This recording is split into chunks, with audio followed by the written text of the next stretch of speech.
Welcome. Programs designed to incorporate tooth decay prevention as part of a child's regular checkup with the doctor could be a big step toward improving infants and toddlers' dental health. That's according to University of Florida researchers who received a grant from the National Institutes of Health to study whether such programs in Florida and Texas are actually improving dental care in young children who are enrolled in Medicaid.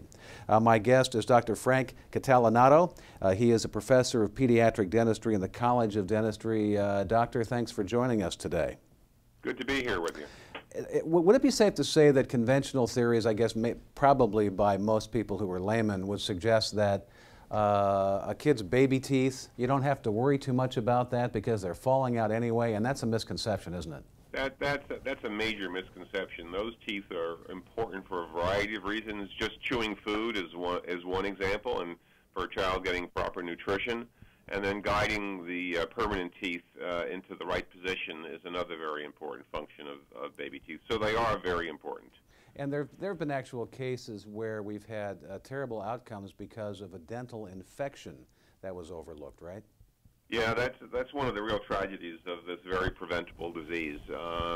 If a parent doesn't realize the child's tooth is infected and the infection goes too far, and then if they're unable to find a dentist that can take care of them, for example, if they're a Medicaid patient and they can't find a Medicaid, the parents can't find a Medicaid practitioner, we have had several deaths in this country from untreated dental infections, and we've had lots of hospitalizations.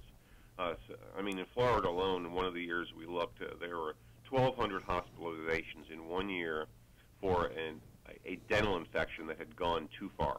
Mm-hmm. So I guess it's then one would assume that one should begin some form of dental care as soon as teeth emerge. The current philosophy, and this is about 10 years now, that it's been nationally accepted by all the health care organizations that take care of children, is that a child should have that first dental visit at the latest by 1 year of age. My preference is when that first tooth comes in the mouth, which is about 6 months of age. Mm-hmm.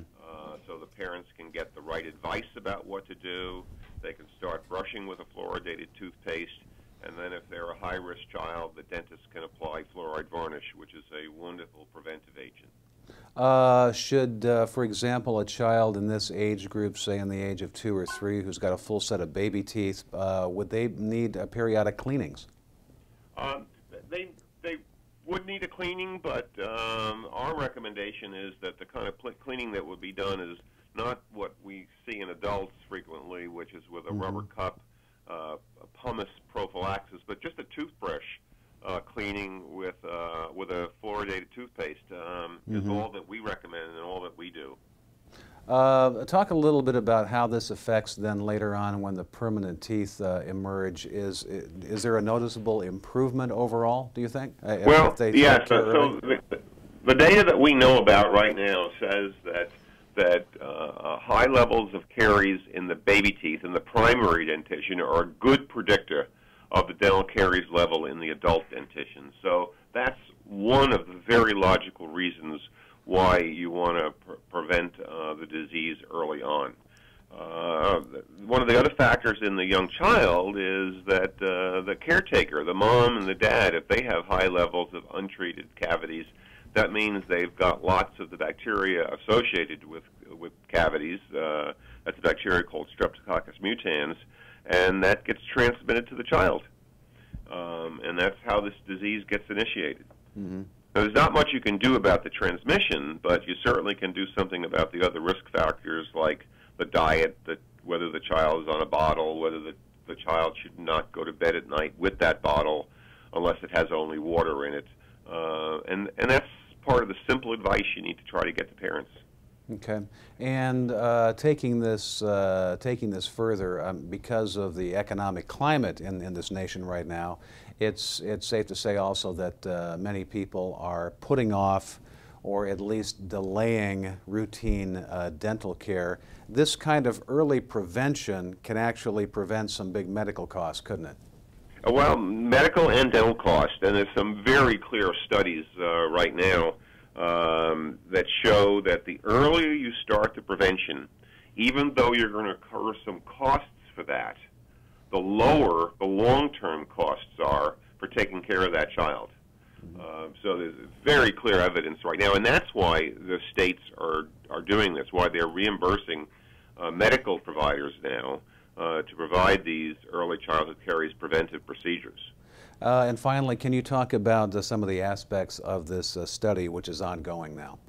Well, okay. So what we wanted to look at in this particular study is that we've had this physician reimbursement in Florida and in Texas since about 2008.